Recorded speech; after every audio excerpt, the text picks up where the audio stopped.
In a secret meeting, Ludger was listening to a report about a suspicious incident and asked his subordinate whether they were certain no clash had occurred. Phasius, Princess Eileen's aide, confirmed there were no signs of combat between the two organizations, which astonished Ludger because the two sides had always been at odds. Phasius explained that since they could only observe from a distance, they lacked details. However, their leading hypothesis was that the two sides had reached some kind of agreement. Ludger suspected the agreement likely involved information about the World Tree underground and asked about security along the waterways.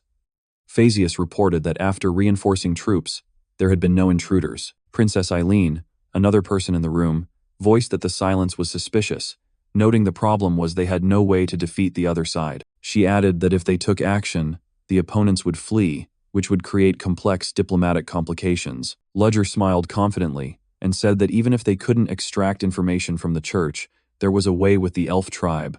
They had come here seeking information about the World Tree, and he declared he would use exactly what they wanted as bait. The scene shifted to the underground caverns beneath the capital Lindenborough, where gigantic roots sprawled. In the caverns, a black-haired girl, Mandalina, grew worried when she saw her comrade looking unwell and asked if something was wrong. Bellaluna, an elf, explained that she was mentally exhausted from touching the World Tree for too long, and her companion advised her not to overdo it. Bellaluna reassured her that she was fine and reminded her of the leader's promise to provide herbs. More importantly, it was a rare chance to touch the World Tree, and her enthusiasm made her companion uneasy. Mandalina doubted they could link with the Elf Kingdom from here, but Bellaluna explained that the World Tree's roots were interconnected like a dense network. Bellaluna said the security system was stringent, so it took her a while to get through it, but she was confident she would soon breach it.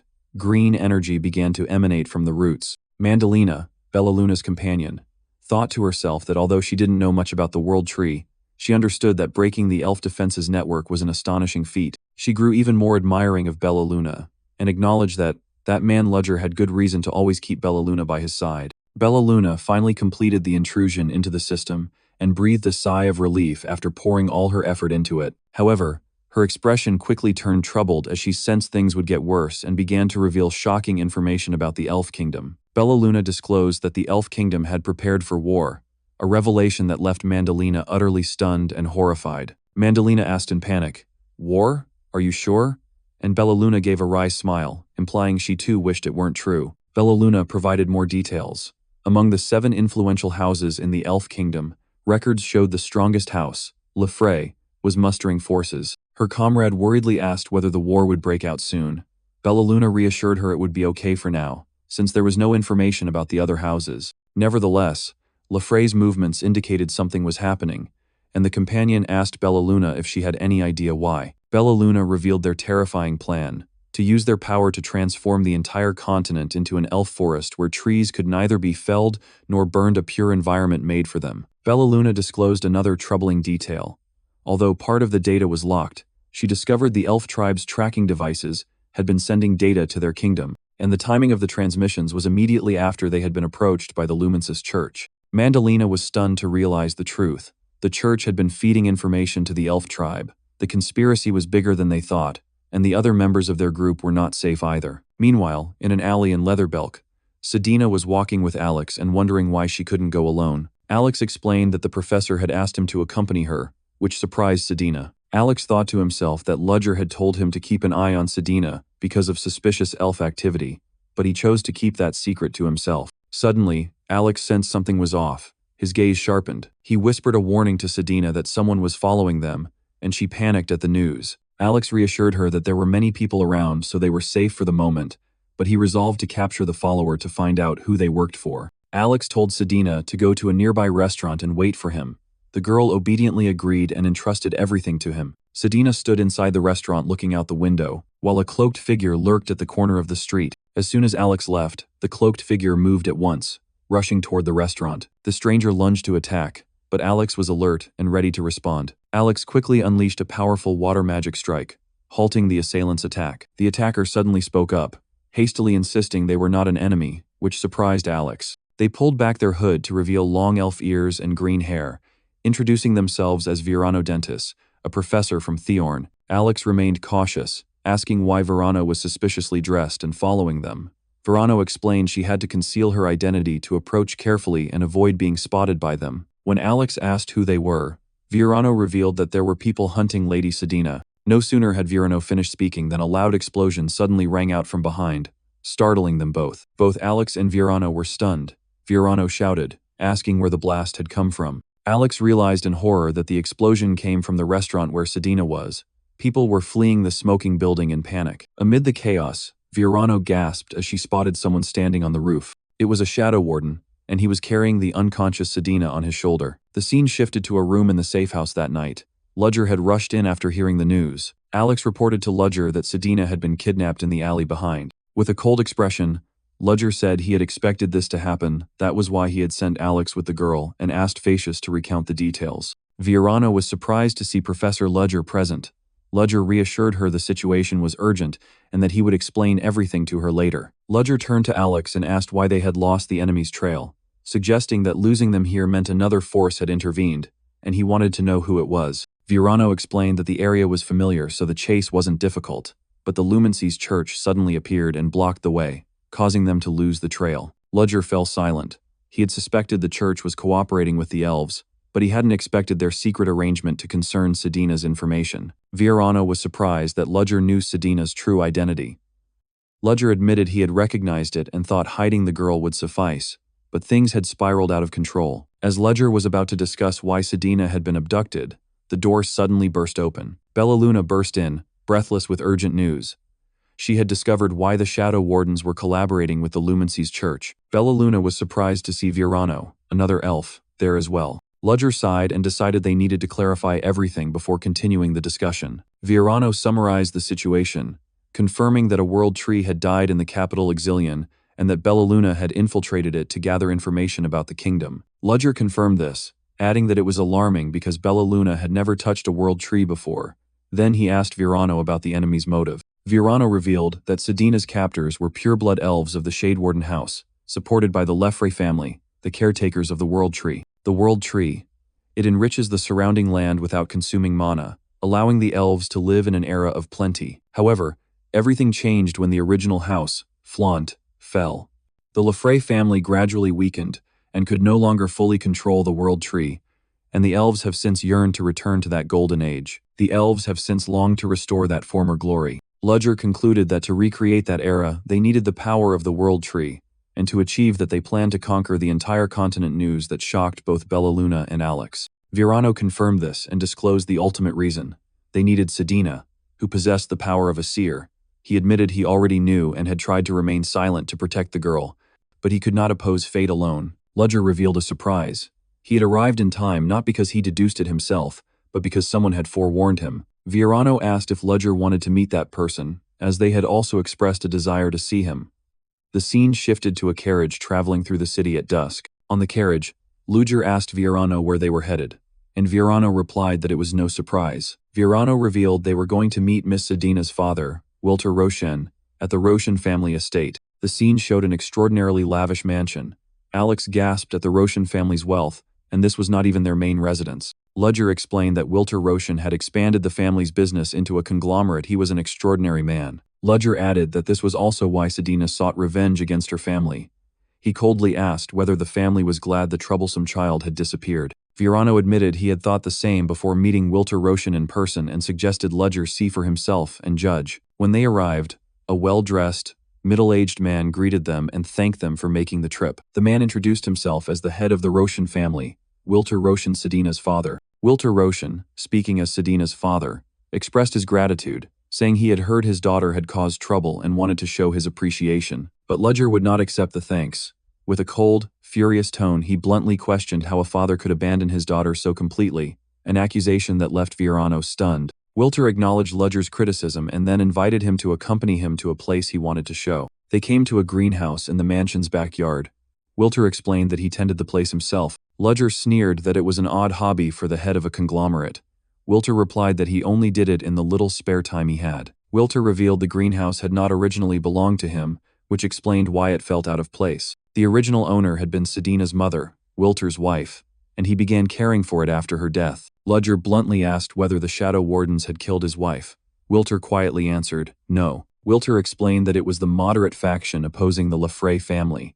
Virano looked confused, unsure what he meant. Virano explained that the moderates consisted of the Crown, Latex, and Florham houses families that wanted to avoid war and preserve peace, believing that protecting Flante's surviving members would help restore that house. However, restoration would require an enormous sum, while the Flante house has been exiled for a past transgression. This would surely spark conflict within elf society, and some argue it would be better to eliminate the source of that conflict. Wilter continued. The moderates approached his wife with an offer, seeking her help. They intended to use her as a puppet, exploiting the Flante family's traditions, but his wife refused to restore the house. She only wanted to tend this greenhouse and to have a happy family. Not long after, an assassination attempt occurred.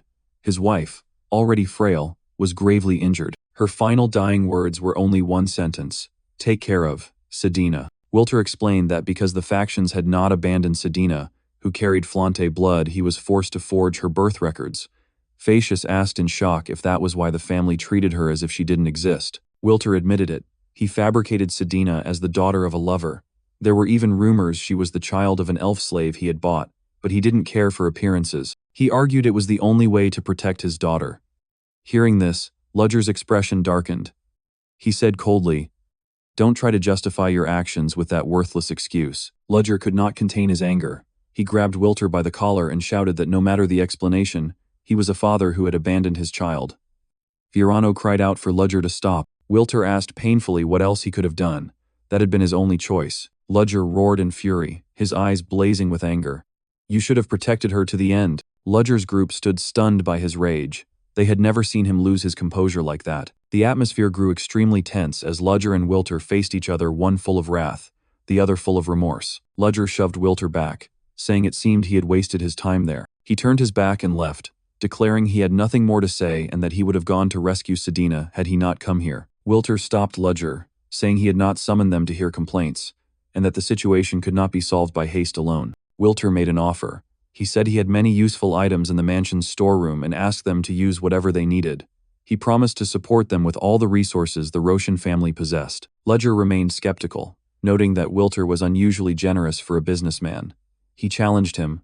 "What will you do if I demand you hand over everything the Roshan family owns?" Amid the luxurious setting, Professor Ludger Cherish laid out his condition. He would agree only if the child was returned home safely. The other man, Wilter Roshan, stood opposite. Ludger turned his back and walked away, affirming that he would remember this promise. Wilter Roshan turned to the elf woman Virno Dentis, asking her to guide the others to the storage room. He said he would stay for a while and come later. Left alone, Wilter sighed, his eyes heavy with regret. He blamed himself, thinking he should have protected her until the end. The scene shifted elsewhere, to the capital Lindenborough. A woman sat alone at an ornate round table. It was Princess Eileen. She looked tired and annoyed, thinking a war about to break out was troublesome while the city's renovations were still unfinished. Just then, footsteps sounded. A man had arrived. The man with shaggy blonde hair bowed. He was Commander Luther, and he had come in response to the princess's summons. The princess turned, her gaze cold. She said there was a matter she wanted him to handle. Commander Luther smiled confidently upon hearing the princess's assignment. 2 days later, on the vacant grounds of the Roshan estate, a young woman with white hair and dusky skin named Sheridan cheerfully reported to Ludger that she had finished modifying all the requested artifacts. Sheridan proudly said it was nothing, even thanking them for letting her modify things as she wished. That was exactly what she wanted. Ludger smiled in satisfaction. He said that although the artifacts had been altered into single-use items after maximizing performance, it was not an issue because the Roshan family backed them. Another elf girl with orange-pink hair named Bella Luna timidly asked Ludger if she had to go along. She was worried because she had been expelled from the forest for hacking the world tree. Ludger sternly reminded her not to forget that Professor Virno had said she needed to go. Professor Virno Denti stepped forward, reaffirming that they needed Bella Luna's abilities. Virno explained that the Elf Kingdom's forest is a network created by the World Tree, so the Elfrey clan would know as soon as they set foot inside. However, if Bella Luna, who had once touched the World Tree, accompanied them, they could enter without being detected. Bella Luna remained fearful that she would be killed if caught. Ludger persuaded her that if they succeeded, she would become a hero and could touch the World Tree as much as she wanted. Ludger delivered the decisive line, emphasizing that it was a truly living World Tree. Upon hearing this, Bella Luna immediately changed, her eyes lighting up with excitement. Bella Luna turned to ask Virno if he would go with them. Ludger snorted, saying that, As the head of one of the 7 clans, Vierno surely understood the significance of this. Vierno admitted that, to be honest, this basically went against the royal family. But she insisted that everyone's concern was unnecessary. Vierno revealed the real reason. She was also responsible for Miss Sedina's kidnapping. For that reason, she decided to join them. Suddenly, a loud noise came from above, startling the group and causing them to look up. A massive airship was descending. The group was astonished by its appearance. Wilter explained it was a specialized battle airship, and they would use it to reach the forest. Ludger stood beside him, listening quietly. Wilter Roshan turned and expressed his absolute trust. "I know you are not an ordinary professor. I will trust and support you wholeheartedly." Ludger replied enigmatically, "If you've investigated me, you must know which organization Sedina is linked to." Wilter Roshan bowed his head and admitted, "Yes, it's my fault." He went on to say that although he had no right, he still wanted to beg one thing. Wilter Roshan bowed deeply, earnestly pleading with Ludger to save that child, to save Sedina. Ludger coldly said Wilter did not need to bow to him. Keep it until Sedina returned safely, then bow to the girl. Having said that, Ludger turned on his heel and strode toward the waiting airship. That night, the airship flew through the darkness. Inside, Professor Vierno explained that it would be very difficult to approach the kingdom directly, since the Lefray clan watches all movements in and out closely. The team gathered around a table. Ludger added that entering the kingdom under the dentist's name would also be difficult because they are neutral and are pressured by both the moderates and the extremists. Moreover, since a student of Theorn had been kidnapped, they would immediately suspect his motives. "First, I'll brief everyone on the clans and the kingdom's map before we arrive," Ludger said, as a water sprite appeared in his hand, ready to create a magical map. The map appeared, showing the elf kingdom, Lenar Tyrone, built around the World Tree. Powerful and extreme clans like Lefray and Shadewarden sat closest to the World Tree. Next came clans such as Crown, Ladix, and Florum. Neutral clans like Burke and Dentis were located on the outskirts. 2 members of Ludger's team discussed this. One remarked that the clans on the outskirts were being closely monitored. The other agreed, saying it would be hard to infiltrate from that position. Ludger suddenly spoke up, cutting through everyone's thoughts. He revealed there was a way to enter the kingdom secretly, an underground passage leading to the palace. Bellaluna continued, explaining that beneath the capital, the palace had an underground chamber where the World Tree's roots lay. She knew the entrance, and they would take that route. Professor Vierno flinched, recalling that an old book had mentioned a sealed-off area. He asked in astonishment how Bellaluna knew about the place. Bellaluna sheepishly admitted she found the place after secretly hacking the World Tree, because if you hid there, no one could follow.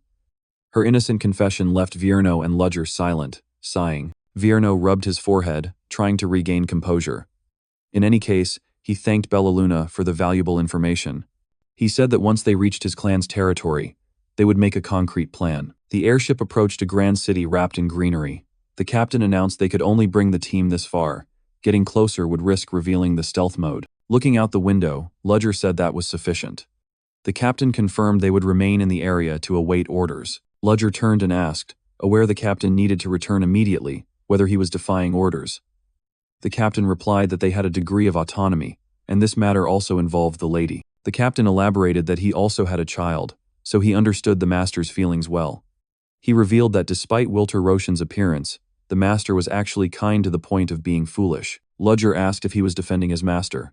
The captain laughed heartily, admitting it sounded like that. While piloting the ship, the captain confided that fathers do not always make the best or most correct choices. He admitted he himself could not have protected his family without his wife's guidance. Hearing that, Ludger quietly looked out. He thought the person who might have guided Wilter Roshan had passed away, and perhaps Wilter deserved some sympathy this time. The captain, realizing he'd said too much, announced they would land near the forest, but Ludger cut him off. No need. Lights flashed aboard the ship. The captain, completely baffled, asked what Ludger meant. Ludger stood at the ship's edge, declaring there was no need to land because they could jump down. The captain shouted in disbelief, "Wait? You intend to jump down? What about all the luggage and equipment?" Amid the captain's confusion, a blonde team member winked mischievously. "I'll handle that, so don't worry." His confident declaration left the captain gaping in astonishment. A team member asked Bellaluna if she could block intelligence about them as soon as they landed.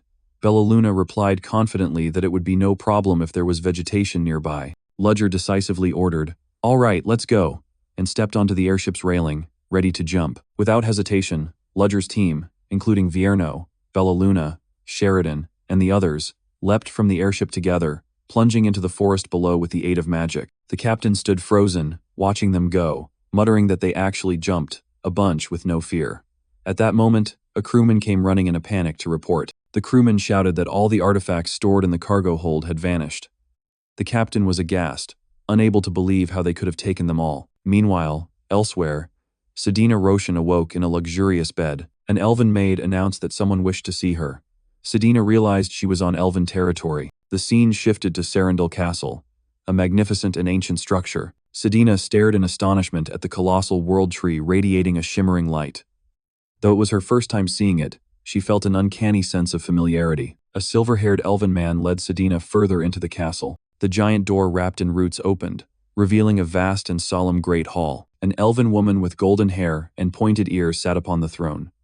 She spread her arms to welcome Sedina, calling her the child of Flante and inviting her to return to the homeland of her bloodline. She curled her lips in a smile, saying she had high expectations for the final member of the Flante line. "But you don't look anything like that woman."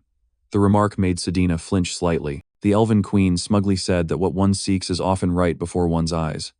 She had been desperately searching for someone and had not expected them to be beside John Doe. Sedina was bewildered at the name. "I haven't introduced myself yet, have I, Sedina Roshan?" she said as her long, sharp fingers lifted Sedina's chin, declaring herself the highest authority here and the head of the Lefray clan. "I am the First Order of Darkness, Ventman Lefray." Ventman formally revealed her true identity, a powerful and dangerous leader. The scene returned to Ludger's team. They had landed in a forest on the kingdom's outskirts. Hans sighed that he would have collapsed long ago without the artifacts assisting him over this rough terrain. Vierno announced that from this point onward they were in dentist territory. Ludger's eyes sharpened, as if he sensed something amiss. Ludger turned to ask Vierno whether he had informed the clan of their arrival. Before Vierno could answer, a group of armed elves emerged from the darkness and surrounded them, shouting, "Who are you?" Vierno froze at the sudden appearance of the patrol. A female elven warrior stepped out from behind a tree. The warrior was Vierno's niece. Viela's expression was cold, sword in hand, truly wondering why her uncle was here. Vierno stammered her name, unable to believe his eyes. He asked if something was wrong, but Viela did not answer. She shouted, "Intruders," and ordered the soldiers to seize the whole group. Vierno cried out in shock, "Intruders? What are you doing?" The scene shifted to the dentist's estate, a stunning residence built around a giant tree, glowing in the night. Shortly after, Vierno was locked in a prison made of roots. He gripped the bars and demanded that Viela explain what was happening. At that moment Viela appeared.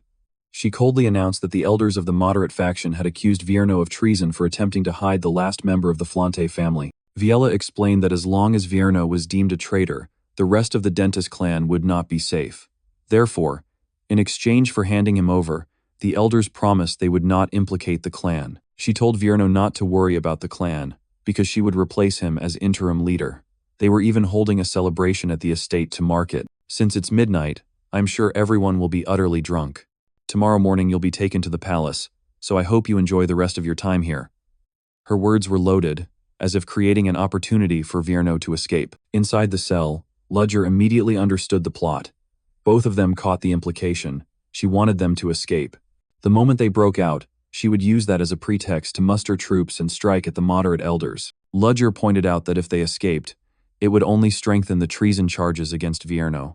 Vierno fell silent, admitting that while it wasn't the only way, it directly concerned the future of the dentist clan. Ludger asked bluntly, "Are you ready to be branded a traitor?" Vierno remained silent, but his eyes showed resolve. At midnight, in a private room of the dentist estate, a group of elders were merrily celebrating. One exclaimed, "What a sight! Who would have thought Vierno would end up like this?" The elders of Ladix and Flohim raised their cups. They said they had removed a thorn from their side a day worth celebrating. They also credited the Crown clan for providing information from the palace. The Crown elder seated opposite sipped his wine and smugly said he didn't need so much praise.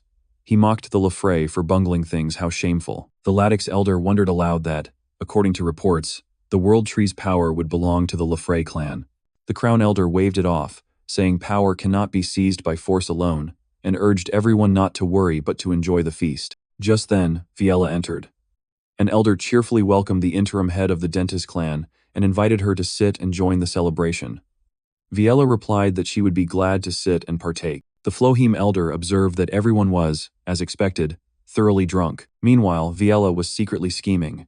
Once she received word that her uncle had escaped, she would use it as a pretext to rally the troops. Suddenly, a whisper rang out directly behind the dentist elder. "Miss Viella, isn't the scheme you're attempting a bit too blatant?" The dentist elder spun around, utterly horrified. Impossible. She couldn't believe they had discovered her plot. Instantly, guards with drawn weapons closed in on her. The other elders laughed uproariously. They said her childish trick was too obvious. They knew she was untrustworthy, so they wouldn't trust her. Now, all that remained was for them to take control of the dentist clan. Viella bowed her head, her face full of remorse. She felt deeply guilty toward Vierno. She had wanted to share his burden, but she hadn't expected things to turn out like this. Decisive footsteps sounded from the door, drawing the attention of everyone in the room. Vierno entered with a composed demeanor. He looked around and said, "So it turns out you are all here." The Latix elder laughed loudly, mocking Vierno for escaping only to lead himself to his death. Viella cried out in alarm, "Uncle, why didn't you run?" Vierno looked at Viella, his voice still calm. "This was my mission from the start, so I'm sorry I made you do it, Viella. Now I will finish this." "No chance. Seize the traitor," the Latix elder shouted. A guard immediately lunged forward, swinging his weapon at Vierno. Facing the guard, Vierno simply snapped his fingers. Ventus Wolf. He summoned the Wind Wolf. A giant wolf of blue wind energy howled and charged the guard, sending him flying amid everyone's astonishment. The other elders at the banquet were so terrified they sprang from their seats, speechless at the fearsome power they had just witnessed. Vierno calmly said to Viella, "Viella, can you close your eyes and cover your ears for a moment?" Viella understood and immediately obeyed her uncle. Immediately, Vierno lunged into the cluster of guards. He moved with terrifying speed, effortlessly taking them down one by one with powerful strikes that left streaks of blue light in the air. Elder Flohim was frightened. He suddenly recalled Vierno's glorious past, that Vierno had played a crucial role in many wars. Vierno's fighting style was brutal and ferocious, so much so that even their soldiers were afraid. He was a spirit summoner, one who tamed spirits within his body, by assimilating them and using them to fight. Vierno stood amid the wreckage, looking down at Elder Latix sprawled on the floor. He taunted that she seemed not to have anticipated the extent of his power. She shouted threats that he would not escape punishment if he harmed them. "If you harm us, your treason will be undeniable. Do you not care what will happen to the dentist clan?" Elder Latix roared. But Vierno merely raised his hand, condensing spirit power, ignoring the threats. The other elders were struck dumb with fear. Vierno curled a lip. "You call it treason? Good idea." Vierno swept his arm. A beam of magic tightened around Elder Latix's throat and hoisted her aloft, his gaze icy. He said he had always felt disgust for kin who looked down on other species and considered themselves superior. That was why he had ignored the truth and fled. But I realized it was merely self-satisfaction born of my ego. Vierno's eyes flared. "So don't you think it's time to face the music?" "But first," Vierno growled, "you will pay for trying to defile my family." At the same time, elsewhere in the underground prison, Bellaluna panted, having fought the guards alone. Continuing from the previous chapter's events, after completing their mission, Ludger's group gathers at the dungeon exit. Alex wonders how things ended up this way and credits the artifact the leader gave him for finishing so quickly. Ludger reveals that he let Aether Nocturnus, a being of darkness, handle everything and only pulled out what was necessary when needed. Alex is surprised, asking Ludger whether Aether Nocturnus doesn't consume huge amounts of mana and how he could keep using it to teleport while escaping. Ludger explains he has been replenishing its mana by feeding it artifacts to preserve his strength for the upcoming battle. At the same time, Professor Virano appears and announces he has taken care of things here and arrested the elders. Ludger says that at last they have become outright enemies of the other clans and feels guilty for letting Virano handle it, but Virano insists it was unavoidable and admits they lack much power and that the timing seems a bit premature. Given the situation, Viella suggests they have no choice but to seek help from the Burke clan, the strongest of the 7 clans in terms of military might. Ludger is skeptical, noting that the Burke clan is known for not intervening unless there's a war, and he wonders whether they will help. Virano reveals a secret. The Burke have kept silent on matters until now, but if they discover that the Flante bloodline still exists, everything could change. Bellaluna asks whether, since they were punished because of the Flante clan, the Burke might hate Flante even more. Virano concedes that's a possibility. However, Virano emphasizes that the Burke hold a grudge against the Lefray clan, and they should exploit that. Whatever the outcome, contacting them is entirely worth the effort. Hans worries that if anything happens before they reach out, contacting the Burke could take time. He wonders whether they can connect with them immediately through the forest network. At that moment, a hand rises, drawing everyone's attention. Bellaluna unexpectedly speaks up, saying she can contact the Burke clan, a declaration that leaves Virano and the others stunned. Bellaluna begins to tell her story. When she was caught hacking the World Tree, she tried to flee through a cave, but soldiers waited at the exit and she thought she would be captured. Instead, it was Burke territory. Their chieftain appeared and rescued her, and even gave her a direct line of communication. Virano and the others fall silent at the revelation. Virano exhales, seemingly overwhelmed by the surprises, and decides not to press the matter further. An hour later in the dentist reception room, the group sits around a table and is informed that the Burke chieftain is personally coming to dentist territory. Ludger asks Virano if he knows the Burke leader. Virano replies there aren't many rumors about them and their role in the war a century ago was different. Virano adds that after the war, the Burke chieftain never boasted of their deeds or showed his face. He saw him from afar once, his features blurred and mysterious. Footsteps sound. Everyone curiously asks Bellaluna about the person she met, and she only remarks that he was rather singular. A soldier announces the Burke chieftain has arrived. Ludger and Virano turn to look. As the guest enters, he compliments the dentist's manner. Then Ambel Burke, chieftain of the Burke clan, appears with a confident, somewhat arrogant smile. Wasting no time, Ambel cheerfully approaches and pinches Bellaluna's cheek, asking how the little wanderer has fared in the outside world since leaving the forest. After the warm greeting, Virano politely thanks Ambel for coming. Without pretense, Ambel gets straight to the point and asks why they summoned her, preparing for the main discussion. Ambel finds the situation intriguing that they've even brought a human here. Ludger doesn't beat around the bush. He states that the Lefray chieftain has kidnapped the last surviving member of the Flante clan and asks if she can help rescue her. Hearing this, Ambel only utters a faint, "Oh," but Bellaluna at her side seems to sense the shift and flinches. Instantly, Ambel's demeanor changes. She throws an arm over Ludger's shoulder with a sly smile and, in a menacing tone, asks, "Did you just say Flante?" Ludger calmly confirms, naming the girl Sedina Roshan, a half-elf. Ambel brushes it off, challenging why they would ask her that when everyone knows why the Burke were expelled from the borders. Unfazed, Ludger replies firmly, "Of course." He admits they initially planned to hide it, fearing she would refuse to join. Ludger continues, eyes sharp, "But after meeting you in person, I knew you wouldn't act that way. That's why I told you the truth." Ambel is silent for a moment, her gaze hidden behind the eye patch seeming to weigh each of Ludger's words. Suddenly, Ambel laughs loudly and announces she will help the chieftain of the dentist clan. Virano and the others are stunned, stammering, "Really? Just like that?" Virano, still surprised, says he assumed she still harbored hatred toward the Flante clan. Ambel turns away, admitting that's the image the public usually holds of the Burke. Then Ambel reveals a shocking truth. "If I truly despised the Flante, I wouldn't have helped her escape this forest 500 years ago." Virano is stunned and asks, "Her? Do you mean Sedina's mother?" Ambel answers that it was the last gift she could give that woman. Ambel muses, who would have thought she'd fall in love with a human and have a child?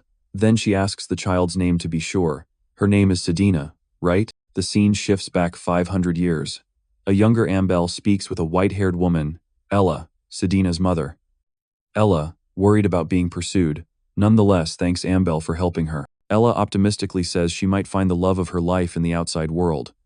Ambel teases her, saying Ella has turned down every noble suitor. Ella dreams aloud of having a sweet daughter and suddenly asks Ambel to name the child, though it's a bit early.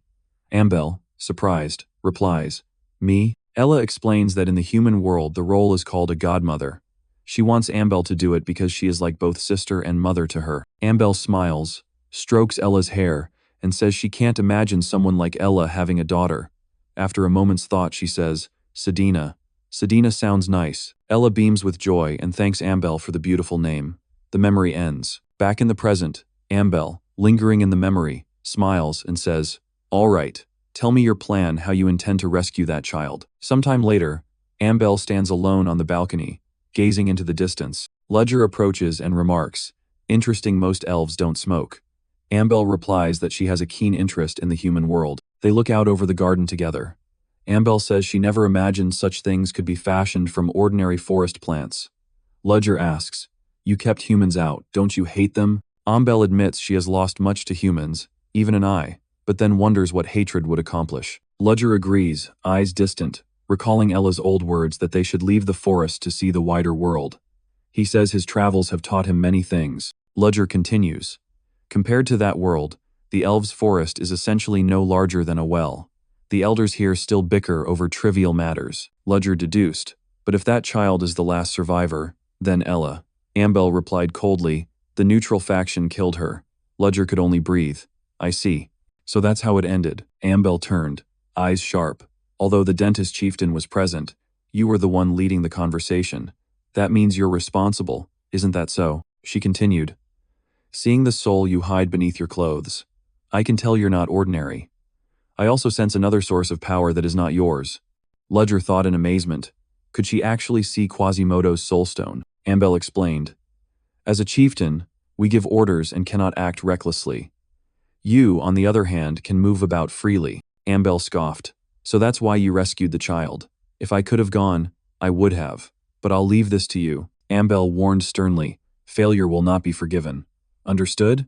Ludger replied calmly. I didn't come here out of arrogance. Ambel decided, I'll send people use them as you need. Ludger, slightly surprised, asked, how could you trust me from the start? Is that your real motive for summoning me? Ludger thought to himself that hashing out details would be a hassle. Ambel, as if reading him, called out, don't worry. He's from outside. I'm sure you'll get along. Another man slowly approached. Ambel said, ah, he's here. Ludger turned and was utterly shocked when he recognized the newcomer. He blurted, you. The scene cuts to a meeting of 3 noble houses. A voice announces that they failed to take over the Dentist clan. Melfin Crown, head of the Crown clan, elderly man with a long white beard, explained that the elders were spared only by Virano's mercy, though they now look close to death. Darish Ladix, head of the Ladix clan, a hot-tempered, dark-skinned man, slammed the table in anger and shouted that Dentist had dared touch the elders and that this amounted to a declaration of war. Darish remained furious that the current situation was caused by Dentist. Melfin responded that Dentist's forces are weak, but one must not underestimate their loyalty. Faria Floheim, head of the Floheim clan, bespectacled, scholarly-looking man, noted that reports confirm Dentist and Burke have allied. If they are to make them pay, their faction must prepare thoroughly. Melfin said there was a more pressing issue they needed to focus on. Faria explained that because the Lefray clan has obtained Flante blood, they will move to seize full control of the World Tree. Darish realized that if that happened, the 3-clan alliance would be meaningless. They concluded there was no choice but to eliminate the last descendant of Flante. The 3 chieftains agreed in unison, declaring there was only one path: gather their forces and march on Sarandel. Meanwhile, deep within Sarandel Castle, at the place called the Throne of Roots, the cradle of the World Tree, a lone figure stood amid a pool of glowing water. A retainer reported to a blonde woman, Lady Ventman, the situation is dire. The neutral faction has begun raising an army. Miss Ventman sneered, saying she had given them the chance to take over Dentist and they failed. Now they resort to threatening her faction by using the Flante survivor as a pretext. Ventman stepped out of the pool and asked the retainer if the Flante child had been securely hidden. He replied that the girl had been locked away in the tower. The retainer draped a cloak over Ventman and remarked that she seemed uneasy about the child. Ventman snorted coldly. Of course, having a child with that bloodline still alive. Ventman explained that the pool is the safest method to access the World Tree. However, even using it, she can touch only the surface of the tree's consciousness. She added, but Flante blood is different. They can hear the World Tree's voice without approaching it and possess a mysterious power. Ventman thought to herself that, unpleasant as it was, Flante blood was necessary to reach the World Tree's deepest consciousness. If the World Tree awakened, world domination would cease to be a dream. At the same time, in another room, Sedina sat on her bed, seemingly lost in thought. Ventman ordered her retainer to prepare the ritual, a wicked smile spreading across her face as the war officially began. Dawn broke over the elven realm, and a resonant voice rose, calling on their kin to listen. Before the army, Chieftain Darish Ladix stood atop a rock and loudly accused the Lefra clan of conspiring with the surviving traitor of the Flante family to seize the World Tree. Chieftain Faria Floheim also spoke up, rousing the troops by claiming that the Flante, those most blessed by the World Tree, had been blinded by greed, and now the Lefray were following in their doomed footsteps. Darish proclaimed to his loyal brothers that this was not a rebellion but justice's punishment. He urged the soldiers to annihilate the Lefray clan, the kingdom's betrayers, and the army answered with thunderous cheers. On Sarandel's ramparts, a Lefray soldier peered anxiously down at the sea of rebel troops, noting their overwhelming numbers. Another soldier could hardly believe that the Ladix charged with defending the capital had joined the uprising. He wondered if they could prevail when so outnumbered. A commander tried to steady the troops, urging them not to fear. No matter how many the enemy was, they could not breach the walls. He reminded them their duty was to protect Sarandel. Just then, a frantic soldier ran in to report that another army had gathered at the western gate. The commander, stunned, wondered if the three noble houses had split their forces. The soldier reported they were troops of the Burke and Dentist clans. The commander froze, surprised that even neutral houses had joined the fray. Perched on a tree branch, Ambel observed that the neutral faction seemed hurriedly deploying all the soldiers they'd been hiding. Virano beside her said it was the best they could do. Virano worried that even if the enemy split their forces, their defenses would remain strong. He said they needed to finish this as quickly as possible to avoid further losses. Ambel looked ahead and taunted the Lefre chieftain. "I'm sure you're watching us through the world tree, aren't you, Chieftain Lefre? End this bitter feud once and for all." On the other side, Ventman remained with her eyes closed in the pool. At Sarandel's eastern gate, troops stood ready for battle as cheers rang out. A commander ordered the archers not to let any of them scale the walls and to keep firing. Opposite them, another commander urged his men on, shouting that if the walls fell, the camp's collapse would only be a matter of time. He commanded them to storm the walls at all costs. Meanwhile, at Sarandel's western gate, Ambel and Virano watched.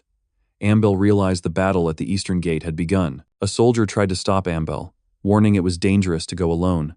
She brushed him off, saying not everyone needed to break the gate together. Ambel declared confidently, "I can do this alone, so protect me," and strode toward the gate by herself. From the battlements, a commander shouted, demanding the Burke chieftain withdraw his troops or face retaliation. Ambel sneered mockingly, "Foolish. Did you think I brought them here for a picnic?" The furious commander barked, "Fire." A rain of enchanted arrows streaked toward Ambel. Instantly, Virano chanted from behind, "Ventus Wolf," conjuring a wind vortex that intercepted the incoming arrows. With Virano's support, Ambel charged forward, sweeping aside the remaining arrows with her sword as if they were nothing. She concentrated all her strength into the blade, and brought it down in a devastating strike aimed squarely at the sturdy gate. The massive stone gate shattered into fragments from a single strike, leaving the soldiers on the battlements dumbfounded. Virano gasped in amazement, "You broke the gate with one blow. What incredible power." Ambel laughed, "Intriguing, isn't it? It's a technique of compressing and releasing energy. I learned it from a young swordsman when I wandered beyond the forest long ago." Ambel wore a triumphant smile, declared the gate open, and ordered the army to charge. Meanwhile, Ventman remained in the pool, thinking to herself that everyone was making foolish choices and failing to see that her actions served the race's greater good. She was confident she didn't need to stop them outright. Merely delaying them would secure her victory. Yet one question nagged at Ventman. When had the Dentist chieftain entered the forest? Ventman reflected that there were no traces of Virano at the forest's entrance, yet he appeared within her domain. She sensed something amiss and knew she had to uncover the truth. Then a revelation flashed through Ventman's mind. The one who deceived her and the World Tree's eye, the one who aided the Dentist chieftain, was a mysterious cloaked figure. The image of that figure Ludger under the alias John Doe appeared in Ventman's vision as she realized the truth. Ventman roared in fury, "I can't believe you came this far. It seems you, too, refused to let the Flante bloodline be lost." Ventman sprang to her feet, her face flushing with excitement. She was confident she now knew John Doe's location and intended to turn this place into his grave. Meanwhile, in a garden, Sedina suddenly felt a terrifying murderous aura. She sensed the entire forest trembling, a warning that a battle was about to erupt. At once, one of the hooded figures seized Sedina, gruffly ordering her not to be distracted and to keep moving. The gray-haired elf-man only watched coldly. From above, Ludger's scout raven spotted Sedina's group. It immediately signaled the others that the target was right below and urged them to advance quickly. Suddenly, a strange sound echoed from the sky. Everyone looked up in astonishment and alertness. Hans, in the form of a colossal spirit beast with pristine white fur and radiant golden antlers glowing with an ethereal blue light, appeared unexpectedly. Riding the beast was Alex. The spirit beast's arrival stunned the hooded men, who couldn't fathom why it had come. In his spirit beast voice, Hans called Sedina's name loudly, saying he had come to save her. Sedina collapsed to the ground, looked up, and recognized the familiar voice of Senior Hans. Hans urged Sedina that there was no time to explain. He would buy her time, so she must quickly climb onto the beast's back. Hearing this, Sedina dashed toward him. The gray-haired elf refused to let them escape easily. He ordered his subordinates to capture the flanty child Sedina at all costs. Alex stepped forward to block him. He said he still remembered the face of the one who had kidnapped Sedina and cowardly fled last time. With twin blades in hand, Alex stood before the elf and declared he would not let him take Sedina again, challenging him to end this here and now. The elf sneered at the arrogance of a human and threatened to make Alex regret his words. Without another word, Alex lunged into attack. The two collided in an intense, brutal duel of swordsmanship. Fighting with a satisfied grin, Alex seemed to be gaining the upper hand. The elf fell silent, concentrating on each stroke of his blade. However, in a brief lapse, Alex's face was grazed by the opponent's sword, leaving a bleeding cut. The elf pressed his blade to Alex's throat, admitting that Alex was quite skilled for a human, then suggested they hasten the match's conclusion. Meanwhile, Sedina and Bellaluna fled on the beast's back. Sedina anxiously asked about Senior Alex, but Hans said their top priority was rescuing her. They had to reach the inner compartment while Alex bought time. As they entered a cavern, roots suddenly sprouted from the rock walls, writhing like giant leeches. Instantly, the massive roots coiled around the spirit beast, terrifying the group. A voice echoed, asking where the Flante child thought she was going. Sedina, frightened, recognized it as the voice of the Lefray clan chief. Sedina panicked at being discovered.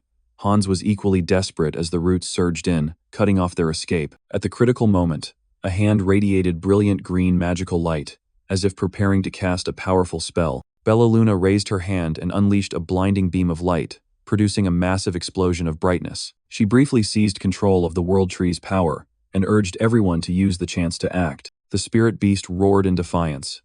The allies' attack had created enough chaos to give them an opening to escape. A massive energy blast erupted, but it still couldn't fully break the roots' hold. From within the writhing roots, a giant bud-like creature emerged, and inside it Hans and Sedina lay bound. It taunted that their simultaneous appearance with John Doe couldn't be a coincidence, they must be his underlings. The blonde woman Ventman appeared with a smug smile. She hadn't expected John Doe to bring someone capable of meddling with the World Tree. She revealed she had seen the hooded girl when the girl touched the roots of the dead World Tree. Bellaluna froze, baffled at how Ventman had arrived so quickly. Ventman explained that the World Tree's power wasn't limited to observation. If its roots could reach a place, the one who controlled it could arrive there instantly. With that, Ventman used a root to seize Bellaluna. She admitted the girl's skill but said it was a grave mistake to think she'd be safe here. Sedina and the spirit beast were bound as well. Ventman said she had planned to tear them apart at first, but had since changed her mind. She grinned wickedly and declared she would bring them all to the cradle and kill John Doe before their very eyes. Ventman turned and called for Verborn, ordering him to take the human if he was still alive to the cradle. Cut to Alex, defeated and lying at the gray-haired elf's feet. The elf obeyed Ventman's command without hesitation. Both Hans and Bellaluna were flung to the ground by the roots, helpless and unable to fight back. The entire rescue party, Alex included, were captured and thrown before Ventman. She began weaving a spell over the surface of the pool ahead of her. Suddenly, Ludger's location shimmered and appeared within the water's surface. Sedina cried out in astonishment. "Professor," Ventman scoffed, telling Sedina to watch closely the final moments of John Doe, the one who came to rescue her. At that moment, at Ludger's position, the ground began to crack open. Roots burst up from the earth, lunging at him. Seeing everything unfold, Sedina screamed, "No!" in despair, convinced her professor had been captured. Ventman coldly bid John Doe farewell, utterly certain of her victory. Sharp spikes pierced the body of Ludger, the man posing as John Doe, blood spraying everywhere. Sedina screamed again in horror and despair. "Professor!" Ludger's body was hoisted high by the spikes, a grotesque, tragic spectacle. Ventman laughed savagely, mocking that this fate suited John Doe perfectly. He always loved to perform, and this was the price. Contrary to Ventman's glee, Hans in his spirit beast form remained silent, merely observing. Then he curled his lips into a knowing, subtle smile. He understood full well that the man impaled was not John Doe. Ventman's smile abruptly died when a familiar voice spoke from right behind her. She spun around, eyes wide, horrified to realize the charade had ended, and that she herself was the pawn. The Professor John Doe appeared directly behind Ventman to her astonishment. He said coldly, "I've fooled you." At the sound of the familiar voice, Sedina turned back in stunned joy, tears welling in her eyes. Indeed, it was the Professor. He had arrived to save her. Sedina shouted his name in happiness while Ventman stood, unbelieving. One of the hooded henchmen shouted Ventman's name as a warning. Before he could act, Alex, who had seemed defeated, delivered a crushing kick that knocked the man out. Alex rose, dusted himself off, and laughed that expensive healing salves really did work. His body had recovered instantly. He boasted about having a wealthy sponsor, leaving the gray-haired elf sprawled on the ground, speechless. Far from the earlier one-on-one fight, Alex quickly turned the tide after recovering. He even taunted the gray-haired elf to stop worrying about the others and focus on their duel. promising to give him a real beating. Meanwhile, the professor pressed a sharp blade to Ventman's back. She stammered in disbelief. She had seen him die with her own eyes, while the professor coldly replied that he had expected her ambush. That's why he had used a decoy. And Ventman slowly began to realize the truth. Ventman's face drained of color. She ground her teeth as she understood how thoroughly she'd been fooled. At that moment, Helia appeared perched on a root, a girl with half-black, half-white hair holding a small parasol. Ventman erupted in rage, roaring, "Helia!" In the prior exchange before the event, it turned out Ambella had sent Helia to aid Ludger. She thought knowing each other would make negotiations easier. Ludger asked Helia what she was doing there. She replied mischievously that she came because Ambella asked her to. Helia added that beyond the favor, she also disapproved of Ventman's actions and proposed a temporary alliance on the principle that the enemy of my enemy is my friend. The professor listened in silence to Helia's offer, weighing it carefully. The professor warned Helia not to get in his way. She only smiled and said she'd take that as encouragement. Back in the present, the professor stood before Ventman, who was panting, and explained that high-ranking elves were arrogant and prone to let their guard down when they had the advantage. He knew she would act the same. He elaborated that while Ventman was complacent, members of his team used an artifact to send a signal, enabling him to ambush her. He admitted that if she'd been more cautious, his group could have been in grave danger. The professor concluded by thanking Ventman for walking straight into the trap. Her arrogance was the cause of her downfall. Ventman could only gnash her teeth bitterly, stunned that she had been bested so easily. Ventman collapsed to the ground, utterly defeated. Sedina stood nearby, witnessing everything. The professor turned to Sedina, reached out his hand, and gently said, "All right, let's go home, Sedina." Sedina answered joyfully, "Yes, Professor," her face alight with happiness and trust. But just as they were about to leave, a dark, eerie voice rang out from a shadowy circle. By whose command? The hooded ally shouted in terror, warning them to get out immediately. A new threat had emerged. Both the professor and Sedina spun around, their reunion's joy instantly replaced by extreme tension. From where Ventman had fallen, countless roots burst up from the ground, wrapping around her body. The professor hastily pulled Sedina behind him to shield her. Ventman slowly rose in a new, more monstrous form. The professor stared in shock, unable to believe she was still alive and had transformed into that shape. She had become a monster with glowing eyes and a horrific grin. The demon's voice taunted whether she had abandoned being an elf to merge with the World Tree. Bellaluna explained that this was the consequence of wielding the World Tree's power without permission. She urged Ventman to stop, but Ventman only sneered and told her to look upward. Ventman revealed a horrifying truth. To control the World Tree, she had sacrificed members of the Lefray clan. Images of desiccated skulls entwined in roots appeared. Everyone recoiled in horror. The hooded ally stammered, asking if they were all elves and noting that even so, that wouldn't grant control over the tree's full power. Ventman admitted it.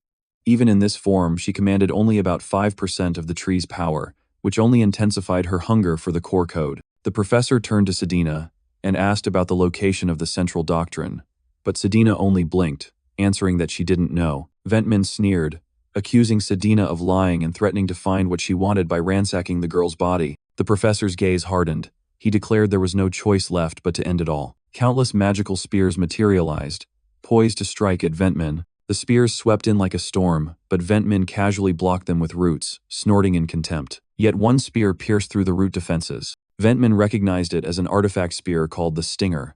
She mocked the professor for using expensive toys, claiming one spear couldn't penetrate the roots. The gem set in the Stinger's tip suddenly flared with blinding light. An enormous explosion ripped out from where the spear had struck. Ventman was thrown backward, stunned, yelling that stingers could not possibly explode. At that instant, another spear appeared before her eyes, his secret weapon, modified stingers. They detonated in a devastating burst of energy. Ventman was engulfed by a sea of flames and explosions.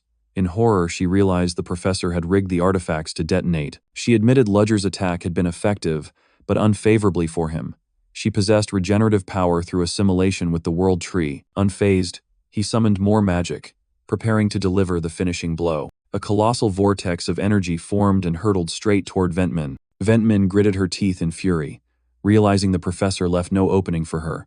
She gathered her power and roared, "Then take this." She unleashed countless razor-sharp roots at the professor, an all-out, lethal assault. The professor deftly evaded Ventman's assault, his movements as fluid as a dancer amid the rain of barbs. Seeing ground combat was a disadvantage against so many roots, the professor leapt into the air searching for a better position. He used the metal bird he'd employed as bait, fused it with ether nocturnus, and cast a powerful fusion spell.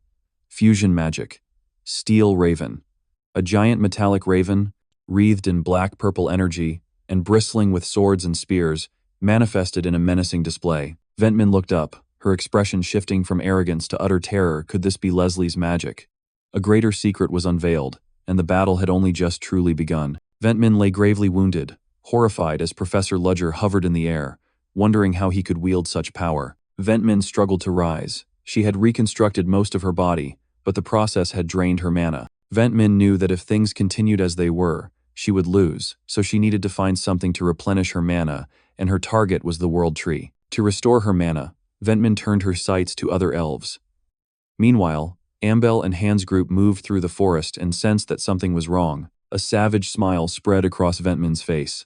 To her, the elves around her were not kin but mere food to fuel her recovery. The entire elven quarter, where the World Tree loomed, was shaken by a sudden tremor. The elven guards felt the ground quake and wondered whether the druids of Serendil were responsible. But it wasn't the druids. Gargantuan roots burst from the earth and attacked everyone.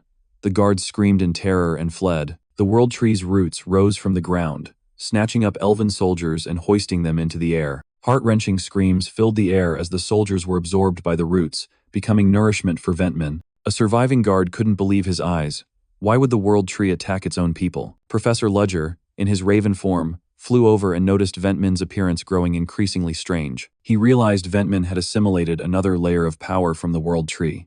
If she were allowed to continue, she would only grow stronger. Determined not to let that happen, Professor Ludger moved to stop Ventman, unleashing a volley of thunder spears. Ludger's thunder spears shot forth, piercing the roots that shielded Ventman. His attack produced a massive explosion, yet it seemed to be absorbed by Ventman. From a distance, Ludger watched and wondered whether she was drawing the magical energy from his assault. Ventman, her face distorted by change, felt that the power she'd absorbed was still insufficient. Her hunger remained unsated. She needed much more to quell this hunger, and the roots reached out again, attacking other elven soldiers. One soldier was seized by a root and cried out in desperate pleas for mercy. At that moment, Ambel, an elven warrior with one blind eye, charged in and severed the root, rescuing the soldier. The other guards rejoiced at Ambel's arrival. She landed safely after saving her comrade. Ambel glanced toward the World Tree and realized that Ventman was the source of the chaos. A soldier asked his captain what was attacking them. Ambel explained that the World Tree's roots were leeching life from all living things. Another soldier wondered why the World Tree, a giver of life, would drain life instead. Ambel replied that life encompasses all stages of the cycle, including death. With the crisis escalating, Han anxiously asked Ambel what they should do. Ambel insisted there was no choice but to destroy Ventman, who lurked within the World Tree, as quickly as possible, though it seemed an impossible task. Just as despair was settling in, an unexpected figure appeared. Helia, a formidable girl with half-black, half-white hair and a red parasol, stepping into the chaos with a mysterious smile and a sudden glimmer of hope. Following the prior events, Helia's sudden arrival stunned the elven soldiers, who stared in disbelief. To the soldiers' astonishment, Helia summoned a colossal red dragon that loomed with overwhelming power. The dragon roared and unleashed a massive jet of flame, incinerating every World Tree root that stood in its path. A terrifying explosion erupted, sending out a powerful shockwave that obliterated everything within its reach. The scene was left in ruins. Helia laughed loudly, confident the World Tree would soon regenerate. She deemed this cleanup sufficient, leaving the elven soldiers below stunned by her power. With the obstacle cleared, Ambel told Viorano to move out and did not forget to thank Helia. Helia smiled and said she had done enough, expressing hope that the one who defeated Basara Professor Ludger would finish the rest. She warned him not to die here. Meanwhile, inside the cradle of the World Tree, Professor Ludger's group endured a ferocious assault, and Ventman screamed Helia's name in terror. Professor Ludger realized the recent blast had come from Helia. Thanks to it, they now had a chance to escape. Ludger immediately ordered Hans to get Sedina out at once. Hans obeyed, summoning a beast to flee on. But Ventman had spotted their intent. She lunged forward, determined not to let them get away. Angry and still regenerating her mobility-impaired Ventman was resolved not to allow Flante's last key, Sedina, to escape. Bellaluna and Sedina spurred their mount, desperate to accelerate and outrun Ventman's pursuit. Suddenly the beast was held fast by gigantic roots. They were trapped and could not break free. Ventman grinned wickedly, revealing that the World Tree had moved on its own because it, too, desired that child, Sedina. Seeing Sedina in peril, Professor Ludger rushed forward to shield the girl. Ventman lashed out at Ludger in a furious attack, and he struggled to withstand her onslaught. Ludger was shocked at how rapidly Ventmin had regenerated. He understood that if it continued, the situation would only worsen. The colossal roots slowly closed, forming a cage that imprisoned Sedina within. Sedina was dragged toward a throne. Hans recoiled in horror as he recognized it as the World Tree's seat. Sedina was forced onto the throne as roots coiled tightly around her, beginning the process of absorption. Hans and Bellaluna were bound by roots as well, helpless as they watched Sedina fall into danger. A barbed root slowly wound around Sedina's head, causing the child sharp pain. Sedina's eyes began to glaze over. Bound to the throne, Sedina was enveloped as roots reached out from every direction, gradually encasing her body. Ventmin chuckled with glee, revealing she knew the core code was not a physical artifact but the Flante bloodline itself. With Sedina on the throne, Ventmin proclaimed that the sacrifices of countless goblins over the past 500 years had finally been repaid. Ventmin commanded the World Tree to rise.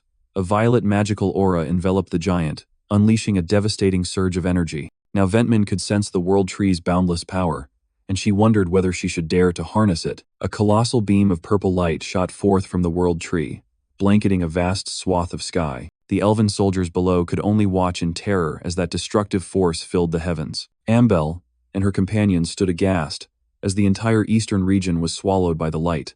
She knew the moderates there had likely been wiped out, and that they had no time left to hesitate. Inside the World Tree, Hans and Bellaluna were also stunned by the explosion and the vast radiance, astonished by the tree's true might. Professor Ludger felt the energy on an entirely different level.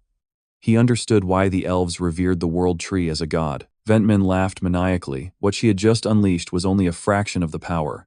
With it, she truly could ascend to godhood. After displaying her power, Ventmin fixed her gaze on Professor Ludger, sneered at him as an insect, and prepared to strike him down. Elsewhere, Serendel's southern gate lay shattered, the bodies of the guards strewn across the ground. A lone surviving guard trembled with fear, stunned that the palace gate had been destroyed by a single blow. He cried out in desperation, asking who the mysterious attacker looming before him could be. At the same time, outside the cradle of the World Tree, a pool of blood stained the floor. A gray-haired elven warrior, one of Ventmin's subordinates, lay with a wounded arm. His opponent, a blonde warrior named Alex, taunted him, remarking that he looked worse for wear after a single strike. Ventmin's subordinate realized Alex was growing stronger at an astonishing rate even amid the fight. Leaving him no time to recover, Alex surged forward to attack. They clashed, and Alex's swordsmanship, masterful and precise, completely overwhelmed his foe. Ventmin's subordinate watched in astonishment at Alex's movements. He realized Alex had perfectly mirrored his own technique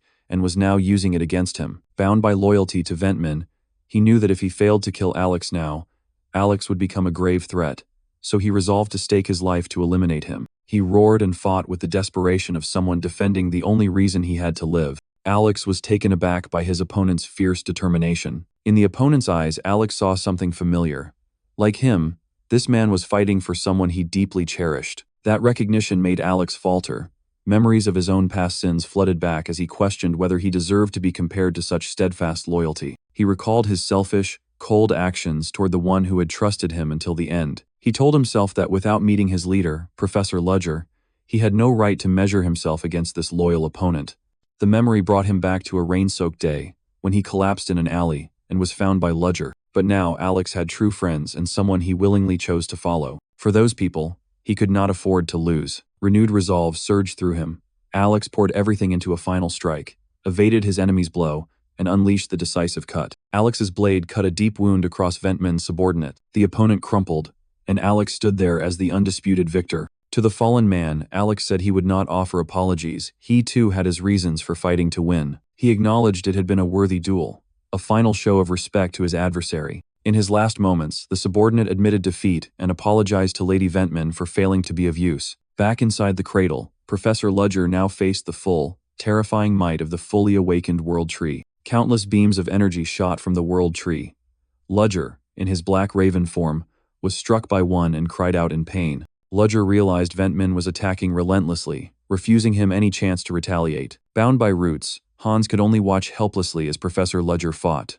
Bellaluna feared he would be exhausted if this continued and felt compelled to act. Ventmin sneered at Ludger for holding his ground so well, then readied an even more devastating strike and dared him to dodge it. Suddenly, she sensed something amiss. Suspicion flashed across her eyes. Ventmin perceived someone approaching, not a goblin, but a human. the mysterious warrior who had shattered the southern gate. Professor Ludger realized it too, recalling that the southern gate had been blasted by an attack like Ambel's, and wondered whether this human was the culprit. The mysterious human warrior charged in. Ventman declared that whoever he was, no one would be allowed to enter and walk away alive, as Roots lunged to strike him. With a single hand, the mysterious warrior effortlessly blocked every rushing Root. He unleashed a colossal surge of golden light, its force making the surrounding air tremble. The beam struck Ventman head-on, leaving her no time to react. A terrifying explosion tore out, destroying part of the World Tree's trunk. Ventman was blasted backward, her body smoking from the unexpected strike. Professor Ludger stood stunned, wondering where the light had come from and silently relieved it had not hit Sedina. He sensed a dangerous aura from the newcomer. The mysterious human warrior, indifferent, remarked that he hadn't trained hard just to fell a tree, implying his true strength remained an enigma. The stern-looking man in formal military attire was none other than Luther Wideout, captain of the Imperial Exilian Royal Guard. He recognized Ludger and spoke up, hinting at Ludger's close ties to the princess. Ludger was taken aback. Luther Wideout, the man lauded as the continent's greatest swordsman, was here. The arrival of such a figure complicated the situation. At the same time, Virano appeared from nowhere and summoned the wolf spirit Ventus Wolf. The blue-tinged wolf streaked forward, heralding the start of a new assault. The military academy arrived just in time. Ambel, an elf warrior with white hair, exhaled in relief, believing he had not come too late. Ambel smiled at Luther, recognizing an old acquaintance. He teased that Luther had grown so much he was barely recognizable. Luther returned the smile and respectfully addressed Ambel as master. It turned out the elf had trained Luther years ago. Luther suggested they put the past aside to handle the urgent matter at hand. Luther turned to Ludger and asked about the battle plan. Standing atop a golem, Ludger assured him he was about to explain. Ludger outlined the plan. Their top priority was severing the link between the girl Sedina and the World Tree. Luther wondered whether they should kill the girl, since she was the energy core enabling the World Tree's movement. Ludger firmly objected. He insisted they must save Sedina at all costs, no exceptions. Luther smirked at Ludger's stance but offered a grim caveat. If things went to their worst, they might have no other choice. Virano, another elf mage, sided with Ludger. He explained that once the World Tree awakened, nothing could stop it without Sedina. Their discussion was cut short by a horrifying voice. Dark energy enveloped the surrounding branches, signaling the enemy's return. Ventman Lefray appeared in a corrupted half-tree, half-human form, smiling savagely. She taunted them, declaring she would not let them reach the throne easily. Virano recoiled in horror at Ventman Lefray's twisted form. He feared that in that state she would soon reach Sedina. Ludger replied coolly, showing steely confidence and resolve.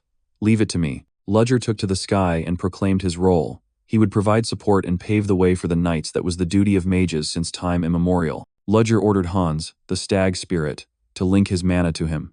Hans obeyed instantly. With power drawn from an ancient relic and Hans's abundant mana, Ludger created a state that let him cast any spell without prior preparation. He unleashed an ultimate magic, Magia ex Machinum. A colossal mechanical bird materialized beneath him, set against a backdrop of stars and arcane sigils. Ventman Lefray remained arrogant.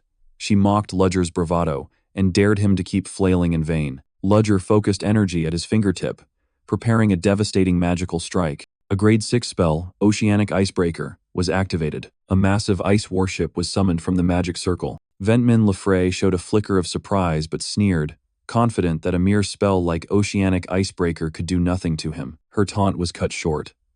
Not one but 5 majestic ice warships rose, leaving her momentarily stunned. Her shock quickly turned to rage. Ventman roared that regardless of their number, she would crush them all.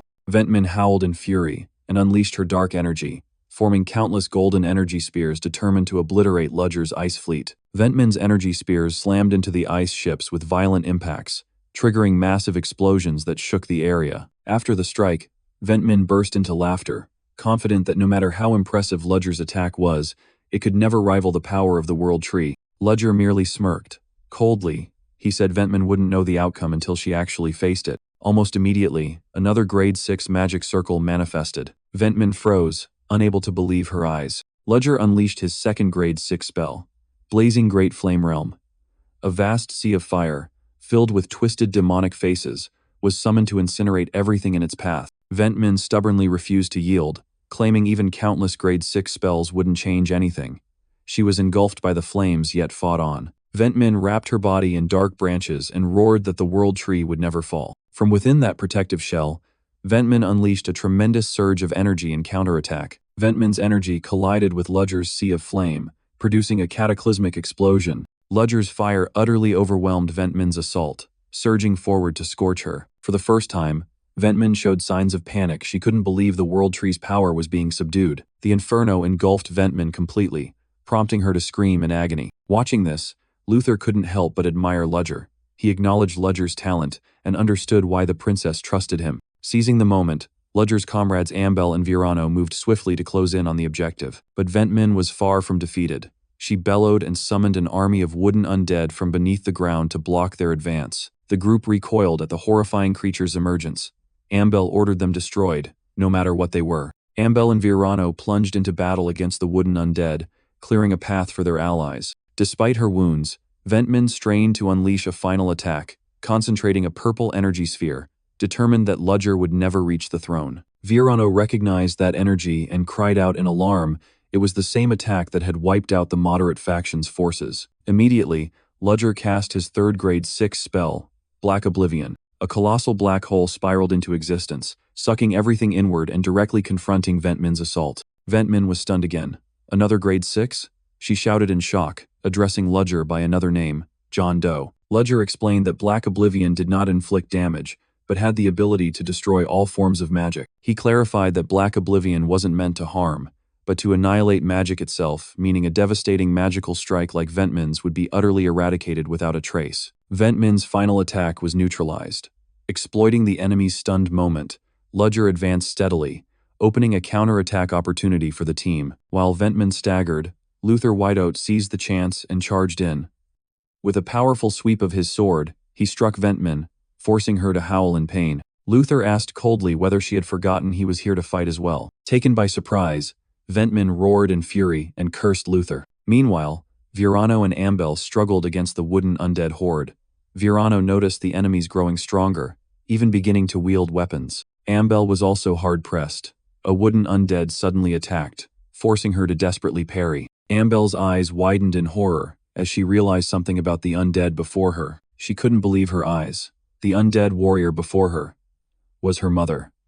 Stunned, she blurted, "Mother?" The nightmare continued. Ambel recognized more loved ones among the wooden undead, her father and her uncle.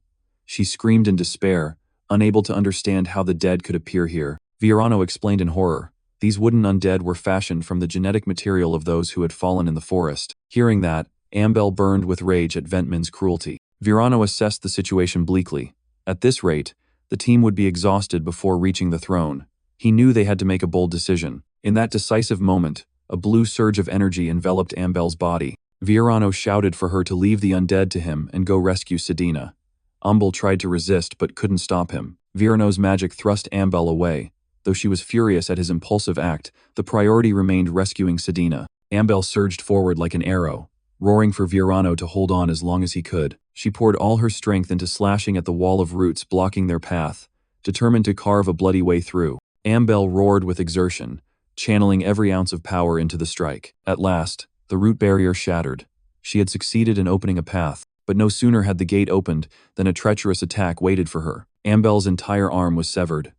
She collapsed, desperate as the realization hit that she'd failed despite coming so far. As Ambel was about to fall, Ludger arrived in time and caught her. Ludger praised Ambel for her effort and told her to leave the rest to him. Ambel, surprised, asked about Ventmin's condition. Ludger reassured her not to worry. Luther, the continent's premier swordsman, was fighting Ventmin, and they could trust his skill. Ludger told Ambel to rest and left Sedina's rescue to him.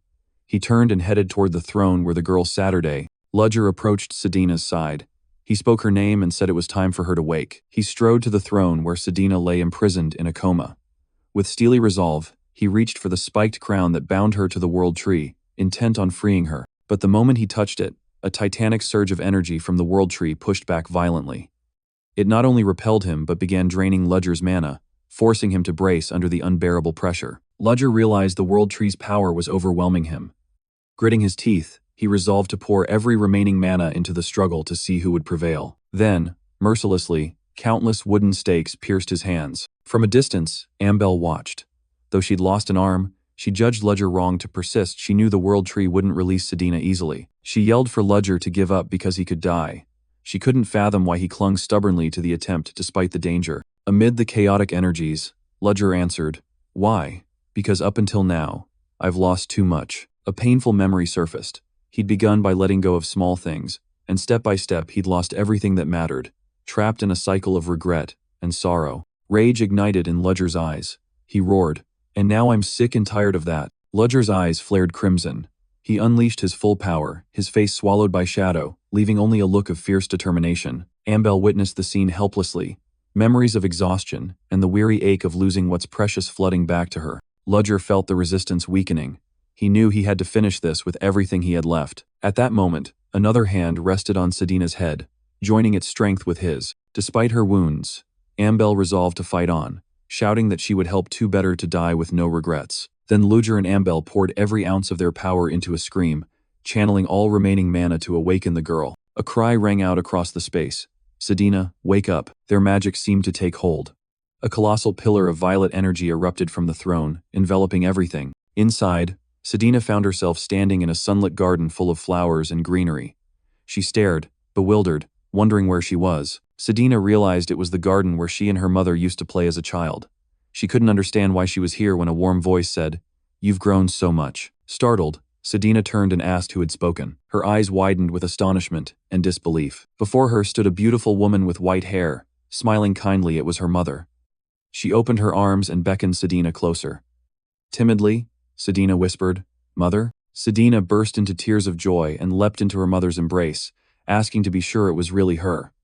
Her mother hugged her gently and confirmed, "Yes, Sedina, my dear daughter." Sedina sobbed in her mother's arms, confessing how much she'd missed her and how frightening and lonely the world felt without her. The girl said she would give up everything to stay here with her mother to eat her mother's cooking, tend the garden together, and fall asleep to her lullabies. Her mother comforted her, saying that things must have been hard for Sedina, but that she had grown into such a beautiful young girl. Gently stroking Sedina's hair, her mother then stepped back.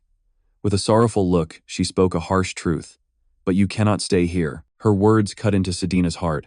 She clutched her mother's hand, refusing to believe it, but her mother shook her head and, in a voice both loving and firm, explained that if she chose to remain in this dream world, she would be trapped forever and never able to leave. Sedina screamed in despair.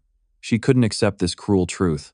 She had only just been reunited with her mother and couldn't bear to leave. Torn between reunion joy and the dire warning, Sedina had to make a choice. Her mother looked at her with profound love and immeasurable pain. This was the only way to save her daughter. "Outside, there are people who love you as much as I do, so go to them. Don't be too sad. We'll meet again. I love you, my daughter." With her last maternal strength, her mother pushed Sedina away. A blinding light surrounded her. Sedina felt weightless, then warmth and peace spread through her. When she opened her eyes, Sedina found herself in steady arms. A familiar voice whispered in her ear with relief and joy. "You're awake, Sedina. Everyone's been waiting for you."